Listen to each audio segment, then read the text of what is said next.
9:02 on a Wednesday morning. It's the Paul Allen Project. PA out again today. I am Dave Sinykin, and I'm in the big chair for the next few hours. Cue the loathing, the fear, the whatever else some of you like to do when you hear the sound of my voice. I get it. But I got some help. I know. I got some help.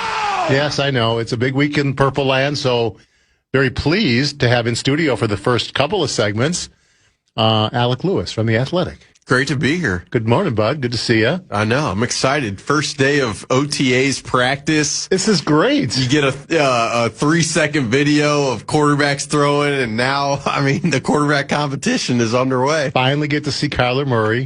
What color jersey? Will he have the red jersey on today? I imagine red. Yeah, I think it was red yesterday. He was wearing red cleats, so we'll see if he follows that up. These are the details. Are those left over from the Cardinals, do you think? He brought those along? I guess probably, I would imagine. He could probably get some purple cleats. I think Mike Parson can grab some of those from the equipment. Might be time to make the switch. Yeah. So that's exciting, right? First time to see just the 26th edition. Obviously, it's not a complete picture yet, but first time to see them all on the field. And what are your duties today, this week? Do you get to be down there on the field, or what's it all about? Yeah, so today will be the first day out there on the field. And it's fun just to be back, see everybody, and it'll be your classic, like Metellus walks off the field, and good to see Josh. I haven't seen him in months. So some of the guys who, over the course of 4 years, I wouldn't say you're close with, but that you've got to watch kind of their ascent. That part is really fun for me. But yeah, the quarterbacks, to see JJ, I can't lie. I want to see how he looks throwing the football. Does it look the same? I'm not sure how much I will be able to ascertain in 7-on-7 drills and routes on air. And Kevin O'Connell takes it very slow this time of year. So, I expect him to totally, JJ will be with the ones and JJ will be with the threes, and Kyler will be with the ones. And that's kind of how they take this period. But, I'll stand down there and act like I know what I'm seeing and write something about it at some point this afternoon. Beautiful. Well, will KOC speak today, or is that part of the deal this week at least? I don't know if he'll speak today. I think next week is probably more likely to get a little bit into this and then have him talk. But I expect Kyler and JJ both to talk today, and so it'll be the first time hearing from JJ really since the season ended. So that'll be very interesting for sure to hear him talk about what he prioritized this offseason, how he feels like it went, what he thought about Kyler being picked, et cetera, or Kyler signing. Yes. Not being picked. Picked by the upper brass, perhaps. Picked by those who wanted to enhance the quarterback room. Correct. But no, it'll be fun. It'll be exciting. And then over the next couple of weeks, mandatory minicamp, some more OTAs and stuff. So, I asked the KOC question because Green Bay also has OTAs this week, and their first practice was yesterday. Today is the first one open to the media, and Matt LaFleur is scheduled to speak, and he was scheduled to speak before the big bombshell dropped late yesterday. Let's talk more Vikings. What do you think of the purple? Whenever my son Jackson, who lives in Chicago, sends me a text that just says oi or uh-oh or something like that. Yeah, I know I have to jump on X because he's on it every second. And so I went, oh my God. Well, I found out from you because you texted me, what a gut punch. Yeah. And I was like, uh-oh, glad I'm working 9 to noon tomorrow morning to get to talk about Josh Jacobs right off the top. So I'm sure most have heard the news. And for those of you Viking fans, it's a friendly rivalry for most. It's unfriendly for some. And we can, bask in the misfortune of our favorite teams for whatever reasons. But when a news nugget like this breaks, I think you sort of set football aside for a second because it's obviously really serious charges that Packers running back Josh Jacobs faces. He's still in jail. He's being held without bond. 5 charges related to domestic abuse, 1 felony among them.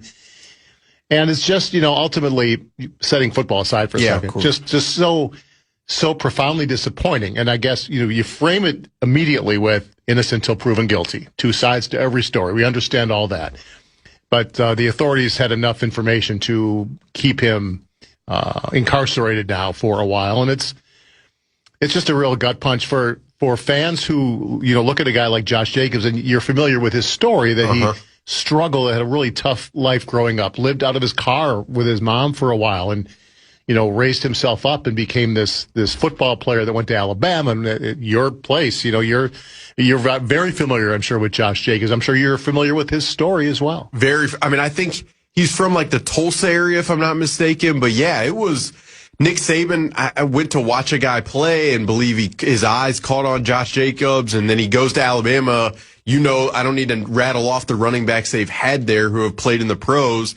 Josh Jacobs obviously was dominant at Alabama, goes to, Oakland or Vegas. And then, I've thought he's been a phenomenal running back for a long time. And yeah, there are these reminders all the time.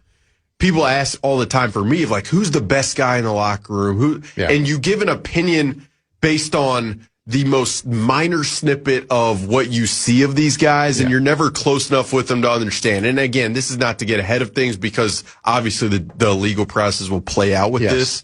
But, that was the first reaction for me of like, man, I can't imagine a guy who I've watched with this specific story. Like every time it's really brutal.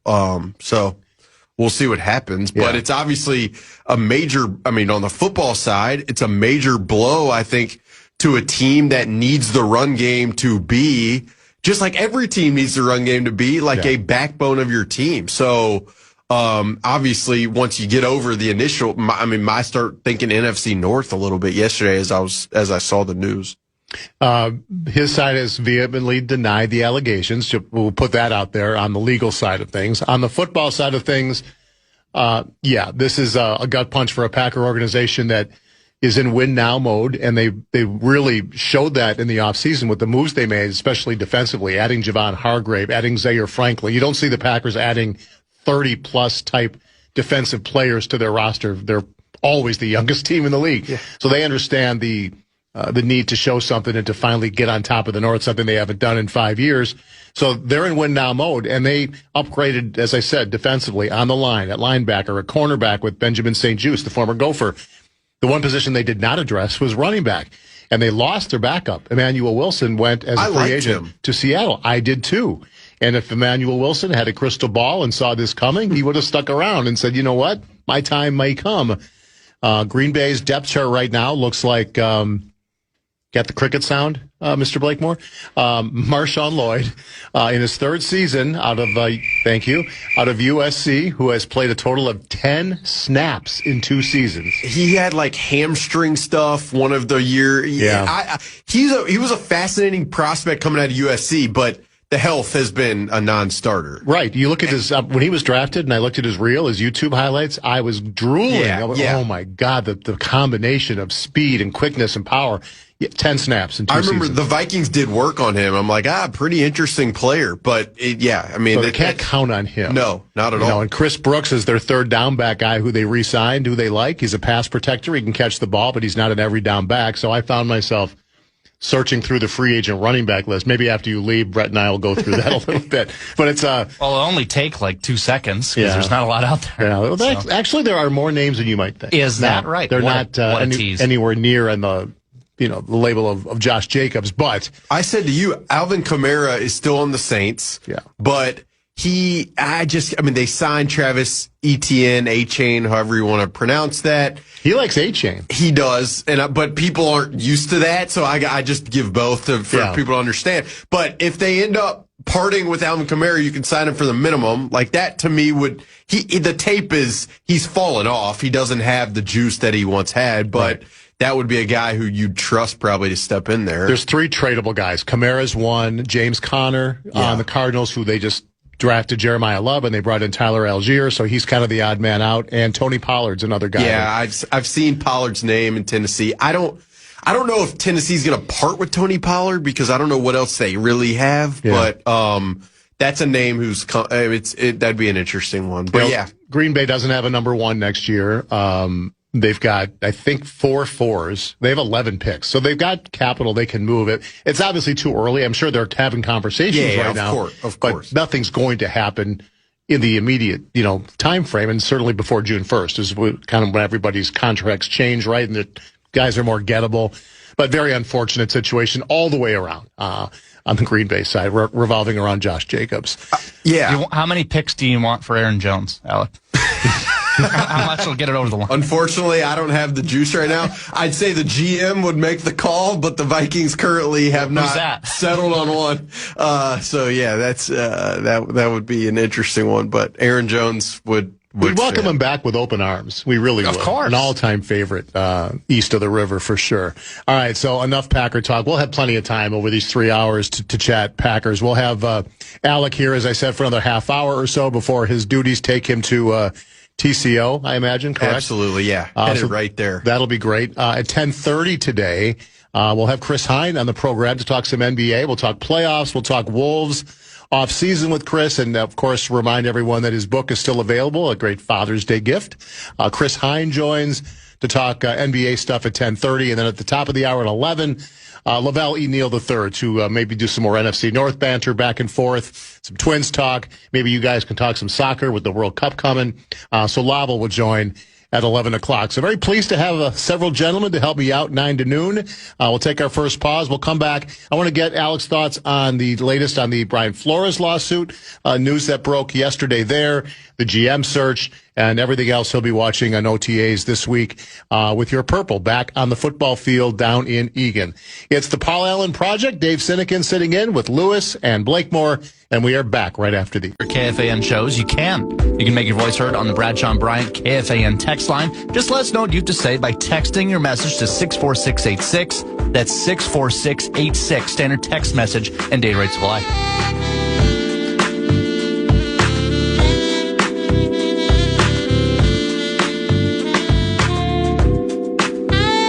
We're back, 9:18 on it's going to be a very warm and steamy Wednesday for the Vikings out at TCO Performance Studio. Is that what we call it? Performance Center. Performance Center. The Performance Studio, that's where PA does his interviews with Kevin O'Connell. Thank you. That's what the hard hitters. Correct. Alec Lewis joining us in studio here for these next maybe we'll extend this one a bit and just take you up till about 9:40 or so and then let you fly. News yesterday on the Brian Flores lawsuit, Alec. The Supreme Court denied the NFL's appeal. The NFL wanted arbitration on this deal so that the commissioner could rule on Brian Flores' thoughts and charges. And the Supreme Court said, no, we're not going to play. So this thing is going to go to court. Where are we with the Brian Flores lawsuit? Maybe just remind folks where this started, where it is, and what it might mean for him and the other coaches that joined the lawsuit. Yeah, I mean, where it started, years and years ago, following... Was that 21 that he was fired by the Dolphins? Yeah, 21, Brian Flores was fired by the Dolphins. And then I believe as part of that, that time, it was... it was Brian Daboll and there was the text exchange with Bill Belichick and all of that. That's right. Then obviously Brian Flores sues multiple teams, regarding the hiring practices and circumstances. And this thing has, it's lasted for a long time, but I do think this ruling, continues to spur forward this thing playing out, in courts. I mean, that's just legitimately what I think is going to happen. So is this something that could play out during the season? Yeah, I think in some ways, yes. I think probably, just the attorneys understanding their clients' responsibilities. I don't know how hot and heavy it will be, but, I think Brian Flores has shown with this lawsuit that he is dug in and committed, and so are his attorneys to ensuring that they are, validated for the belief that they have, that the NFL, I believe, is in the suit. It says is rife with racism. So discrimination, hiring process for coaches, for front office people. As a guy who wants another shot as a head coach. And you wonder, as just a fan, when you're suing the league and, the owners all play ball together, like what are the chances, regardless of what happens with this lawsuit, that Brian's going to get that opportunity, fair or not, right? Well, I think it's part of, for someone who has produced the defenses that he's had the last 3 years, it's almost, it is hard to comprehend how he would not. You see all these candidates hired, 10 head coaching jobs available, a bunch of names are hired, Mike LaFleur, certain guys, and you're like, how is this? Yeah.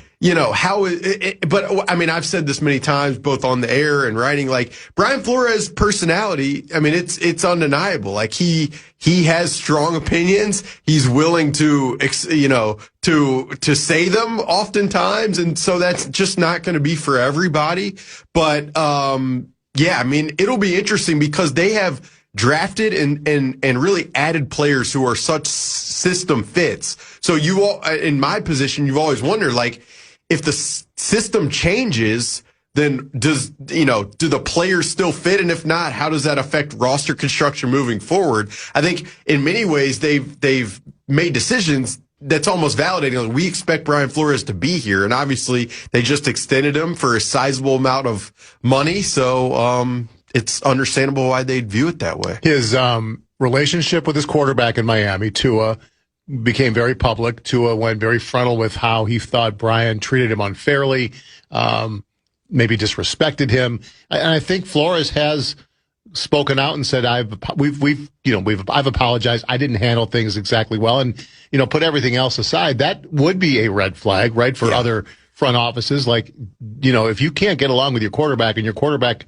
after the fact is this vocal about what that was like, we have some questions. We have some concerns. No question. I mean, that has been, publicly, it has been a major story in the past. And I think, Brian Flores is like many of the former Bill Belichick assistants who they earn that head coaching job. They run things a certain way. That's a similar way to how things were run in New England. And some guys really buy into that, and that matches with their makeup and what they want. Some players, that's just not how you can coach guys in the era of 2026 and where we're at. I would say the one thing about Brian Flores here is the players have loved playing for him.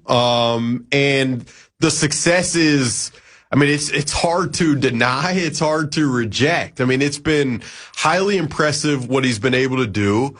But there's also no question, again, that internally, when he's wanted something, he's been willing to say it. And that's not always it's not always the thing that makes everything the easiest, I would say, internally. Yeah. So, it'll be interesting in the years to come to see how many interviews does he generate? If not, why? Talk to people in the league about it all the time. And you talk to people and they will tell you, based on the production on the field, the fact that he has not earned that opportunity is, it's shocking to a lot of people. Yes, so in light of the success he's had. So let's talk about his defense for a second. The big move this offseason, was moving on from Jonathan Grenard. Huge. Dallas Turner steps into his close-up now opposite Andrew Van Ginkel, so the depth now is challenged. Turner needs to step into that role. And so where are you with the edge position? Do you think they're satisfied with the depth there? There are some known names out there. Jadeveon Clowney comes to mind. There are veterans out there. Do you think they're in the market after June 1st to find another body to replace Grenard at this point? Yeah, I have not heard anything in terms of like they are in the market, but it's just look at the depth chart. It's pretty clear they need help at the position. Dallas Turner came on during the back half of last season. It was really impressive, but to ask him to shoulder a 4-man rush load, you're placing a lot of bet on that continued ascent. And maybe it happens, and you would hope with the pedigree that it does happen. But you add in the fact that Andrew Van Ginkel missed 5 games with neck injury and concussion last year, and then the fact that the guys behind those two are undrafted players in Chaz Chambliss, Tyler Batty, and Bo Richter, something's got to give at that position. And I've told people, like, you walk down the road of, let's say Andrew Van Ginkel suffers an injury. So then you're relying on Dallas Turner and Jalen Redmond, if he's healthy. Caleb Banks, where is he at health-wise? Dominique Orange, how much can you trust him? The big citrus. Tyrion Ingram-Dawkins. Then Brian Flores is really having to do, for the 4th season in a row, having to come up with some pretty creative stuff, which he can do. No doubt. But you don't want to be relying on that. So if eventually they are in the edge rusher market in some form or fashion, it's going to be the least surprising thing to me in the world. Yeah, I would have to think they're going to sniff around a little bit. What about the back end? Latest on Harrison Smith? Anything we're going to glean as the offseason kicks off? And the addition of Pierce in the cornerback room and any new faces in the draft, like guys you might have your eye on this weekend as these mini camps start to roll in. Yeah, the cornerback position, I don't expect them to do much more. I mean, they added, to your point, James Pierre from Pittsburgh, who really had a great, great season last year in Pittsburgh and kind of out of nowhere. They've still got Isaiah Rodgers and Byron Murphy Jr. So that position, I think you probably don't feel phenomenal about it. You probably feel okay about it. Yeah. The safety spot is the one where it's like, you're just a little uncertain about it. Harrison Smith, I don't expect to hear anything on that this week, next month. Like I'm really not expecting a immediate resolution there. I've said that now for months. But then you're relying on Jacoby Thomas, potentially the 3rd round pick. Jay Ward, who had a really good stretch toward the end of last season. Josh Metellus, who you'd prefer to play in the box as opposed to the back end. And then Theo Jackson kind of had a very up and down year. So that spot, they've been able to kind of make do.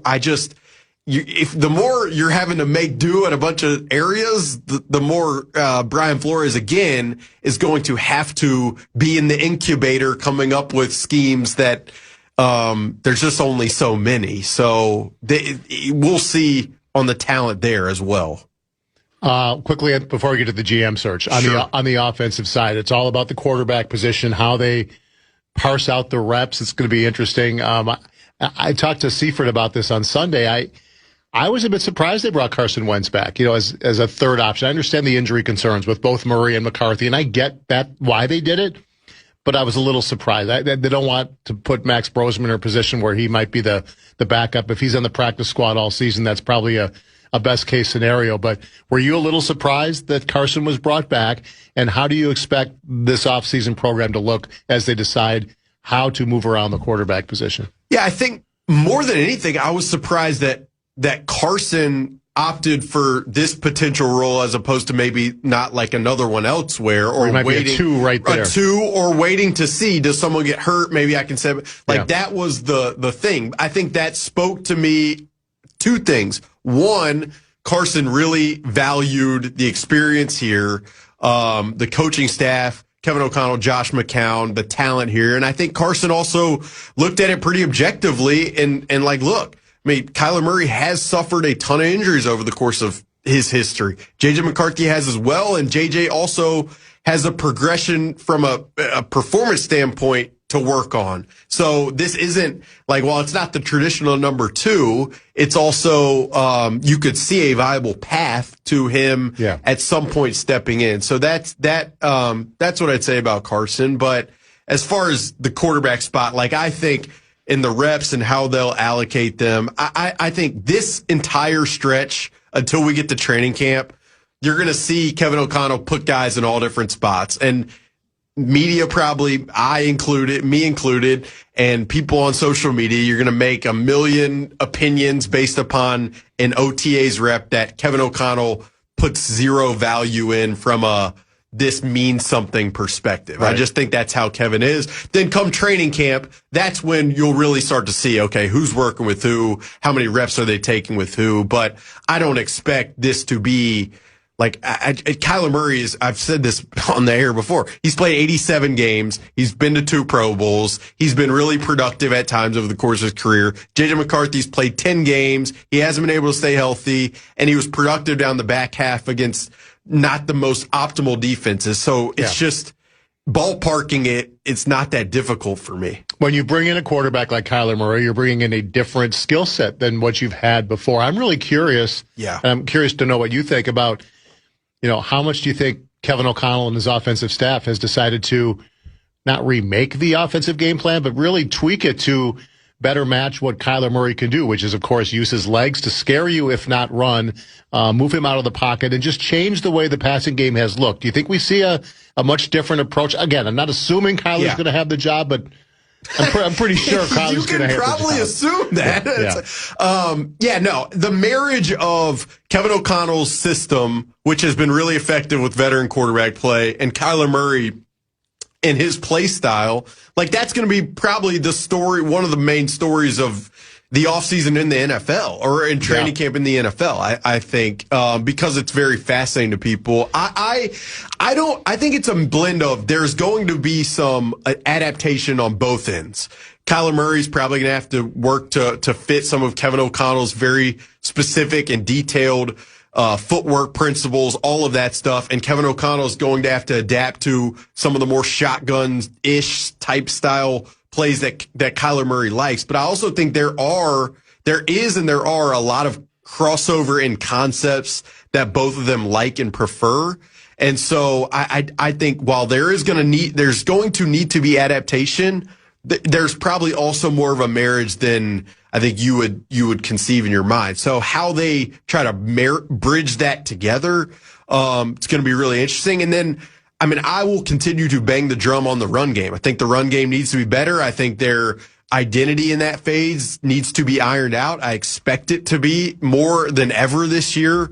And how that pairs with what Kyler likes to do and how he likes to play, that's as interesting to me as anything else. Yeah, I can't wait to see how that all unfolds. All right, last thing on the field for this week. Anything else you're watching very first time you see the 26 Vikings on the field this week? Or is it more about shaking hands, saying hello to people? I remember you. How's your winter been? Anything you're really going to pay attention to this week? Yeah, Christian Darrisaw would be the place that I would start there.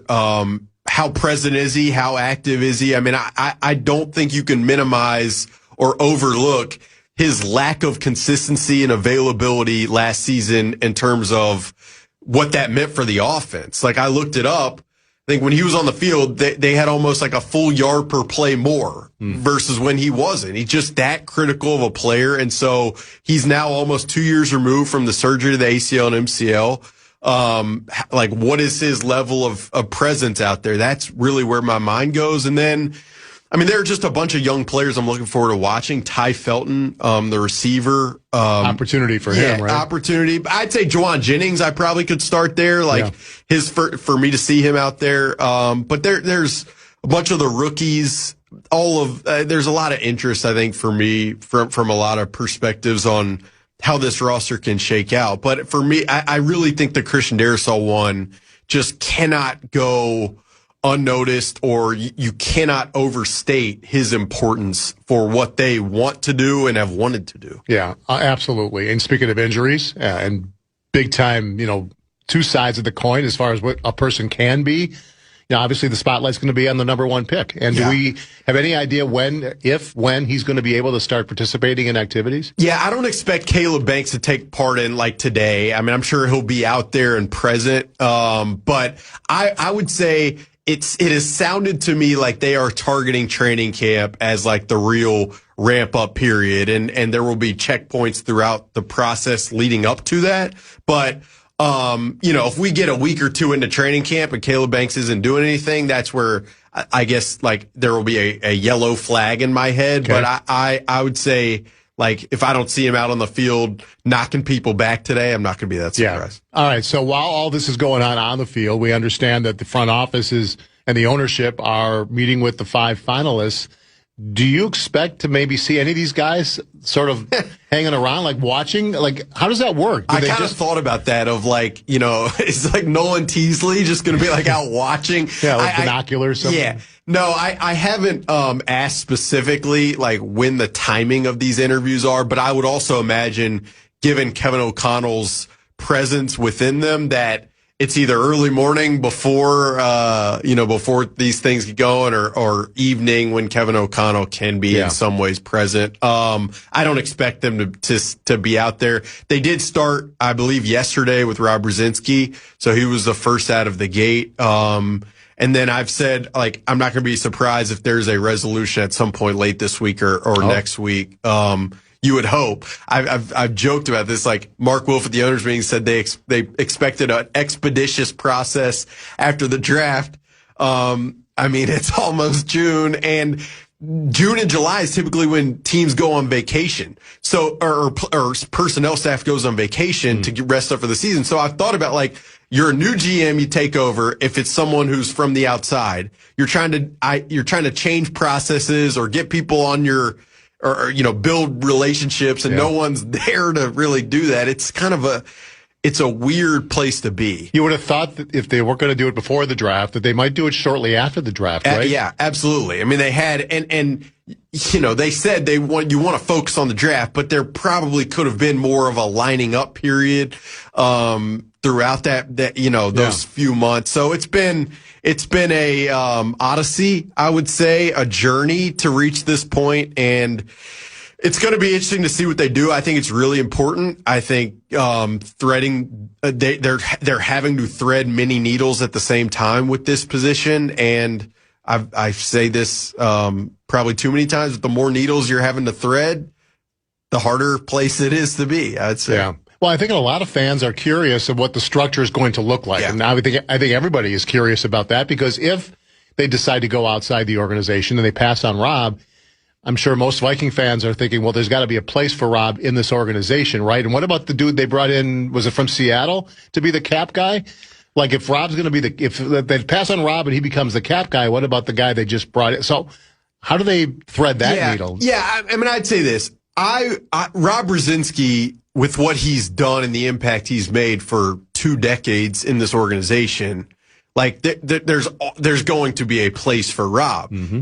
The question would be, how does he feel about what place might exist if he doesn't get the GM job, or if they don't elevate him to president of football operations? And I would say, knowing Rob and knowing and having a lot of conversations, like, he is a team guy. I don't think he would ever make a big deal. I don't think, that's just not who Rob is. But you would have to imagine not only him, but also I would expect people internally to be like, really? That's how a guy like that, who was given that much to this organization, like, that's the result after he helped shepherd the process through uncertainty for 5 months. Like, I think that would raise eyebrows for other people.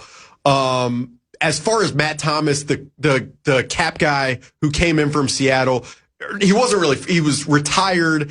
Rob and him had a really good relationship, so he came on to kind of help Rob. I don't know, like, contractually, if that was ever a full-time situation, more of a consultancy type situation. They also have Emily Battis internally, who is really, really sharp and has worked with Rob for a long time. So they're going to be good there regardless. But I do think one of the more interesting questions is, Mark Wilf has said a couple times that they don't want to have the president of football operations type structure where you elevate Rob and then you hire a GM underneath him who could focus primarily on personnel.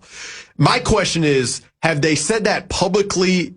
Like, would they go back on that? And then what would that mean? How would they explain that in the aftermath? Because if you talk to a lot of people in the industry, in the building, in other teams, many have said to me that makes the most sense for many reasons. The president of football operations structure, you keep Rob, you're rewarding him for being able to shepherd the process. You keep him in a spot where he is able to align both sides of the organization. And then that personnel person who you hire doesn't have to be the connector of the whole building with the business side and all of that. So again, that would require Mark Wilf to go back on what they've said. I doubt owners typically want to do that. Correct. But that's also another layer to it to me that I find pretty interesting. Last one, the draft's coming in 2 years. The Twin Cities was awarded the 2028 draft. We've seen it in Pittsburgh, Green Bay, Detroit the last few years. I know Sauce has probably already got the calendar where he's Xing out every day until then. Fans get inordinately excited about the draft. And the fact that it's coming here is a big deal, even though it's, made for TV, drama. It's nothing sports related.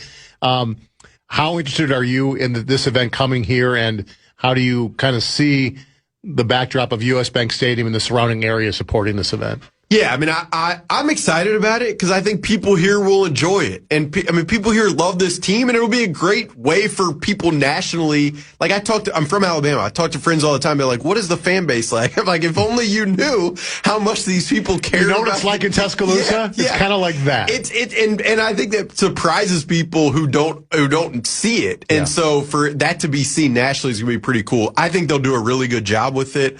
It's funny, every year at the owners' meetings, when you sit down with Mark Wilf, you get like 15 minutes if you're the beat writers, whoever's there. And it's always, you get to like minute 8 and you're like, all right, what's the question? Someone will always ask, or over the course of my years doing this, someone always asks, so are you guys still wanting to host the draft? And every year it'd be the same answer. We were working really hard to do it, whatever. So for them to finally make this happen, I do think it was a long time coming. I think a lot of credit has to be, Minnesota Sports and Events, Wendy Blackshaw. They put a lot of time and effort into securing this thing. And so, yeah, I think it'll be cool. Like, are the Twin Cities going to net the economic surplus that is, those figures that are thrown out there? 100 to 200 million. Yeah, I don't consider, I consider myself I work with sentences that the financial component of it is never going to be my expertise. But I do think, I just feel like people will love it and it'll bring people here. Hopefully the weather is nice, because that would be one thing that would make it interesting. But no, I think it'll be fun. It'll be cool for me to be out and about, seeing people, talking to people. Yeah. So end of April, we're going to be knee deep in Wolves and Wild playoff stuff too. Absolutely. So it's going to be a crazy time. Yeah, I mean, Zion Fingers and Ant crossed. together. How's that? A second year together, how's that going to feel? Yeah, no doubt. I'm going to dive a lot into the Wolves' chances at big offseason swings this morning. I wish I had time to jump into that with you as well, but your A job beckons. You got to get down to Egan. Really appreciate you swinging in for the first couple segments, my man. We'll enjoy reading your stuff in The Athletic as always, as you navigate what is always a fascinating Vikings offseason. Appreciate you. Good luck to you guys talking through Packers stuff throughout the day, too. Yeah, we'll be careful. I got to make sure the text line doesn't blow up if I talk too much green and gold. Thank you, guys. Good to see you. Alec Lewis heading down to Egan, read his stuff at The Athletic. Blake Moore and I are back to talk about, we'll talk some NBA, some NHL, some Lynx, some Twins. Plenty to chat about on the project on the Fan. You're listening to Dave Tomorrow and Friday, you can be at Treasure Island for 2 shows bursting with laughs, games, and incredible prizes, including trips to Vegas. Book your stay and save 20% with the promo code KFAN. Plus a big announcement you don't want to miss. Get details now, KFAN.com, keyword calendar. Big announcement, you say? Big announcement. Wow. That's a teaser. We're back. Dave Sinykin in today, sitting in for PA. Brett Blakemore by my side. We can weave Brett in now that Alec has gone on to handle his A-job duties. Appreciate Alec Lewis joining for a couple segments, talking purple as the Vikings take the field. OTA day 2 today as the Vikings and most teams, I think 10 more teams are taking the field for the first time today. I think virtually everybody now is participating in OTAs. Last time I saw you, it was Sunday morning. I was in for bump for sermons, and you were pacing around watching your Tottenham Hotspurs. Congratulations on your favorite soccer team not getting relegated. Like, I'm not...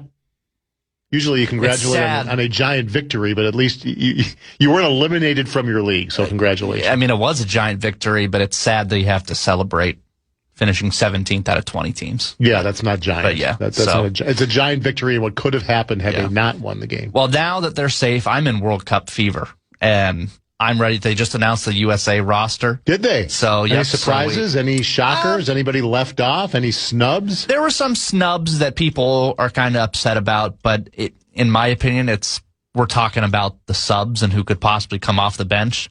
So that doesn't really get me too hot and bothered. We finally have a good coach that has been there, done that, famously coached. Speaking of Tottenham, he was famously a Tottenham coach, now coaches Team USA.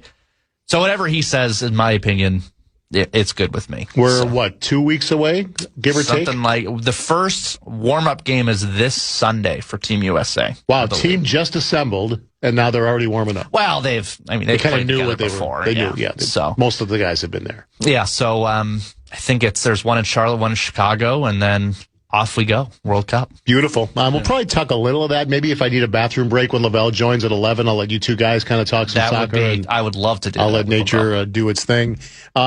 Twins won last night 5-3 over the White Sox in 11 innings, snapping, I think they had lost 7 straight to the Southsiders.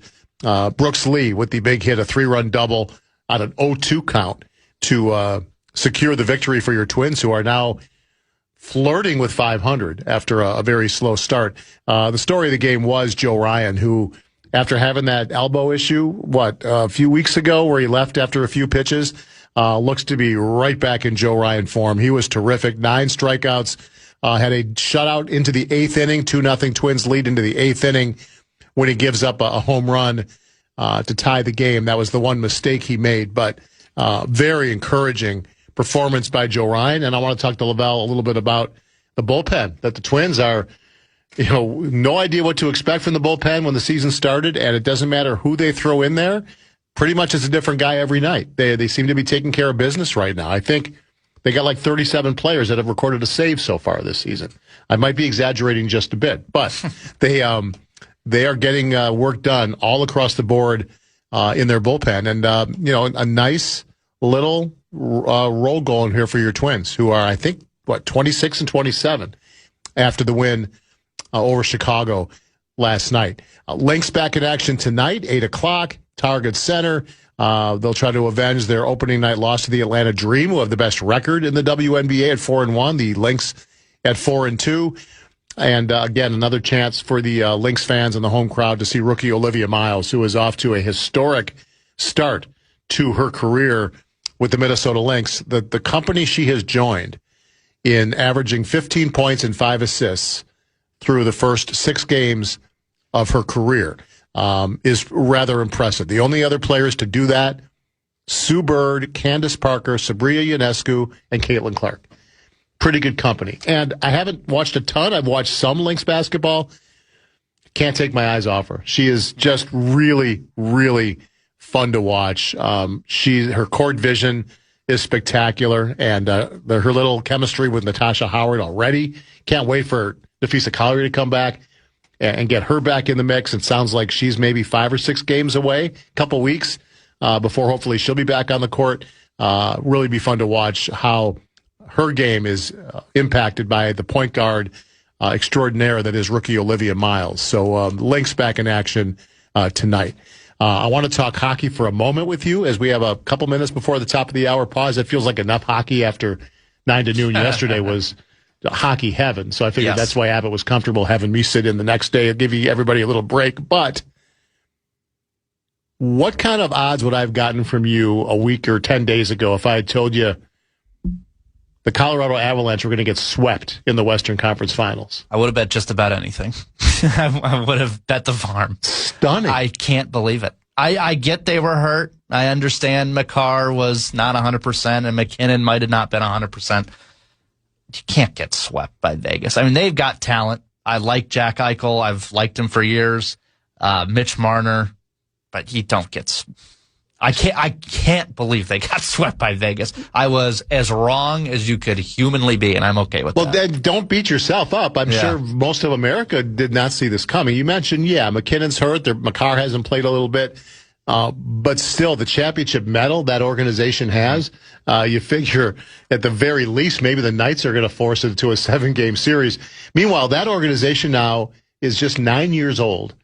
And this will be their 3rd Stanley Cup Finals. What kind of FOMO do you and Wild fans have watching that organization and the expansion rules set them up, right, to build a really nice roster. And I get that, but it takes more than just plucking people from other people's teams. You've got to, get a winning culture in place. You got to give them a lot of credit. Yeah, you do. They were set up for success, that's for sure. But they also, it just seems like every time there's a big name player out there in free agency, it seems like Vegas just finds a way to sign him. And it's like, how do they have the cap space for that? How can they, like Mitch Marner going to Vegas? We're like, what? Like, how can they even afford that? Yet we're, nickel and diming people to try to sign them here in Minnesota. Thankfully, that's not a problem anymore, or hopefully it shouldn't be, but maybe after Quinn Hughes, we'll see.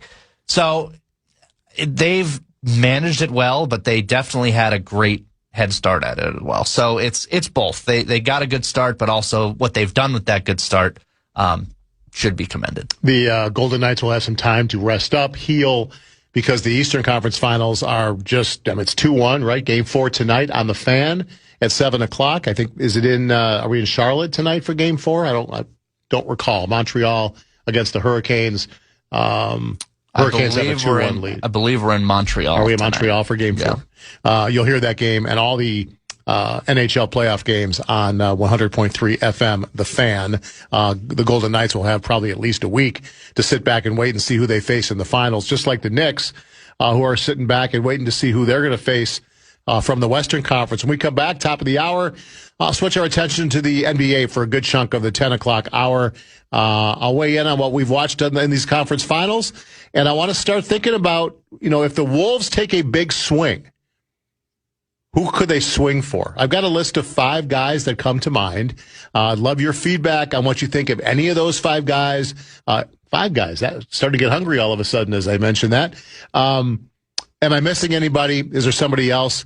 We can bat around what a big swing means, but I've got 5 names that might be on Tim Connolly in the front office's wish list. We'll chat about that leading into a 10:30 conversation with Wolves beat reporter Chris Hine. Have him weigh on that as well as the Wolves offseason. That's coming up at 10:30 as we roll into hour number 2 on The Fan. Dave Sinykin on The Fan. From the 1-800-ASK-GARY Traffic Center. This report is sponsored by Gens Ryan Heating, Cooling.